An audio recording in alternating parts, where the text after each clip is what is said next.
Hello guys, welcome back to another video. আমি আবার একটা নতুন রান্না নিয়ে চলে এসেছি। দই কাতলা বানাতে আমাদের লাগছে কাতলা মাছ। আমি এখানে 5 পিস কাতলা মাছ নিয়ে নিয়েছি।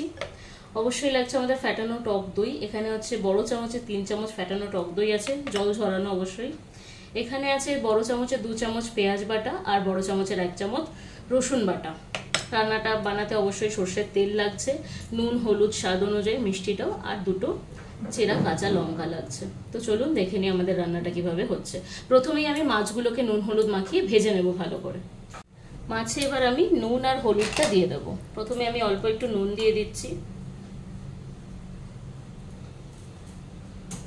মাছগুলো একটু কড়া করে ভাজবো আমি, আর একটু হলুদ দিয়ে দেবো এবার।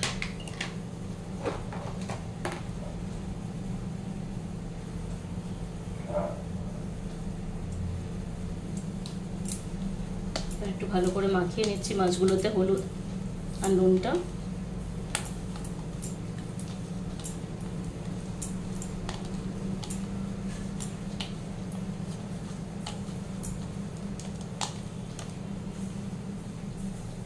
এবার কড়াইতে সর্ষের তেলটা ঢেলে আমি ভেজে নেব। কড়াইটা গরম হয়ে গেছে, আমি সর্ষের তেল ঢেলে দিচ্ছি। এবার বেশ খানিকটা তেল লাগবে, যেহেতু মাছ ভাজার দরকার আছে।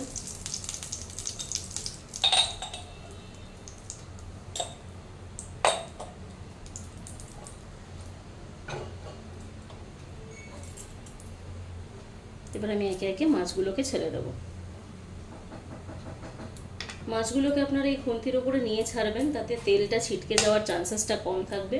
একটা একটা করে মাছ নিয়ে নেবেন এরকমভাবে খুন্তির উপরে, এই যে এভাবে দিয়ে দেবেন আপনারা।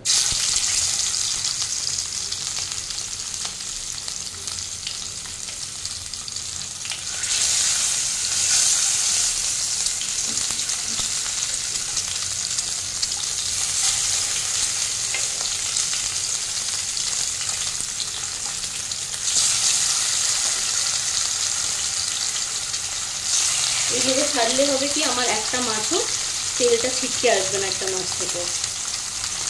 মাছ আমার ভাজা হয়ে গেছে ভালো মতো, ভীষণ কড়া করে আমি ভেজে নিয়েছি। এবার আমি মাছগুলো তুলে নেব একে একে। দেখুন দুদিকে আমার ভালো মতো ভাজা হয়ে গেছে। আমি এটা উঠিয়ে নিচ্ছি। এবার ওই একই তেলে আমি গরম মশলা ফোড়ন দিয়ে তারপর একে একে বাটা মশলাগুলো দিয়ে দেবো।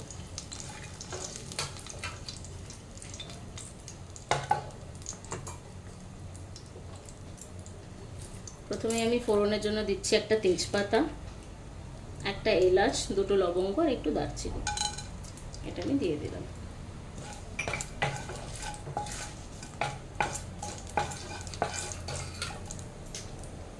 তেলটা আমার ভালো মতো গরম হয়ে গেছে, আমি বাটা মশলাটা প্রথমে দিয়ে দিচ্ছি।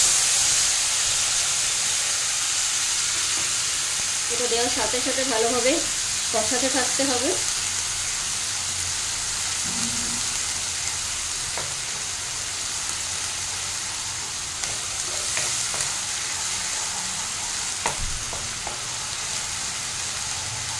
এবার আমি এতে নুন হলুদ মিষ্টি আর লঙ্কার গুঁড়ো দিয়ে দেবো,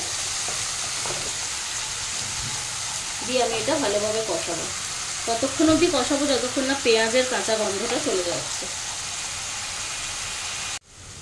আমি এবার একটু নুন দিয়ে দিচ্ছি। মাছে অল্প নুন মাখানো ছিল ভাজার সময়, সেই বুঝে আমি নুনটা দিচ্ছি। 2 চামচ, এই চামচে 2 চামচ নুন আমি দিয়ে দিলাম। এবার আমি হলুদ দিয়ে দেবো,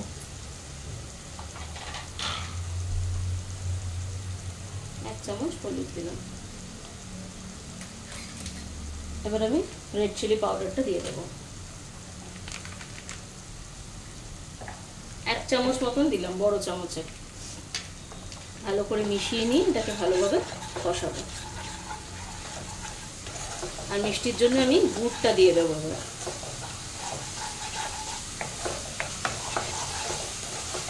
এবার আমি একটু গুড় দিয়ে দিচ্ছি।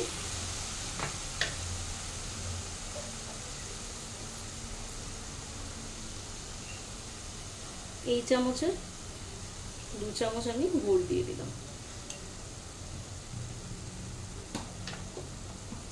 এবার মশলাটা থেকে যতক্ষণ না তেল বেরোবে ততক্ষণ অবধি আমি দইটা দেবো না, তো এটা কষাতে থাকবে। আমার মশলা থেকে তেলটা অলরেডি বেরিয়ে গেছে, এবার আমি দইটা দিয়ে দেবো। আমি দিয়ে দিলাম জল ঝরানো টক দইটা। এবার ভালো করে মিশিয়ে নিয়ে এটাকে আরও ভালোভাবে কষাতে হবে, না হলে এটা কেটে যাওয়ার চান্স আছে অনেক বেশি। তো এটাকে আবার ভালো করে মিশিয়ে নিয়ে আমি কষিয়ে নেব ভালোভাবে।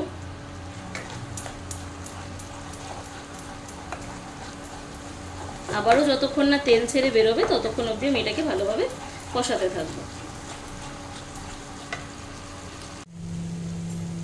মশলাটা থেকে আমার তেলটা অলরেডি বেরিয়ে গেছে, এবার আমি জল অ্যাড করে দেবো। জল দিয়ে আমি মাছগুলো দিয়ে দেবো।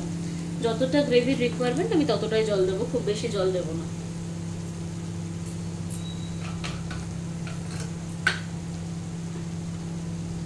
আমি এতে অল্প জল দিয়ে দিচ্ছি।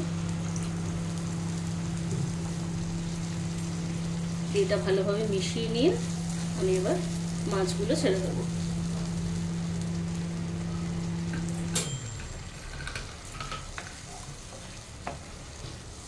এটা একটু ফুটে এলে আমি মাছগুলো ছেড়ে দেবো। এই যেটা ফুটছে আমি একে একে মাছগুলো দিয়ে দিচ্ছি।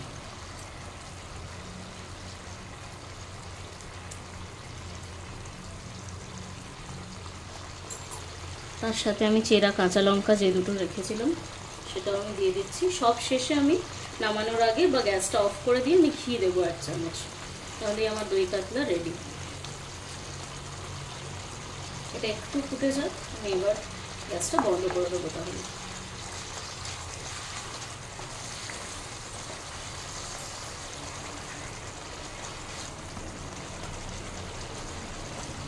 হয়ে গেছে রান্নাটা, আমি গ্যাসের ফ্লেমটা অফ করে দিচ্ছি। গ্যাসটা অফ করে দিয়েছি, এবার আমি 1 চামচ ঘি এটাতে দিয়ে দিলাম। ভালোভাবে মিশিয়ে নিচ্ছি, তাহলেই আমার দই কাতলা রেডি হয়ে গেল। এটা আপনারা এবার গরম ভাতের সাথে এনজয় করতে পারেন।